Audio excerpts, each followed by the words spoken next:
అందరికీ నమస్కారం.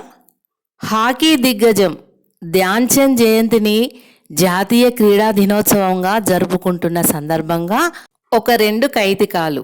అంశం హాకీ దిగ్గజం ధ్యాన్ చంద్. హాకీ ఇంద్రజాలకుడు ఘన విజయ సాధకుడు.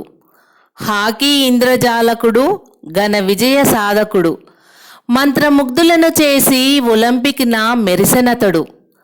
మంత్రముగ్ధులను చేసి ఒలింపిక్న మెరిసినతడు. వారెవ్వా ధ్యాన్ చంద్ దేశభక్తిలోన్న పద్మభూషణ్. వారెవ్వా ధ్యాన్ చంద్ దేశభక్తిలోన్న పద్మభూషణ్. హాకీ క్రీడయందున మేటి అయిన వీరుడు. స్వర్ణ పతకాలెన్నో తెచ్చిన ప్రతిభావంతుడు. వారెవ్వా మహోన్నతుడు ఆటయందు మాంత్రికుడు. వారెవ్వా మహోన్నతుడు ఆటయందున మాంత్రికుడు.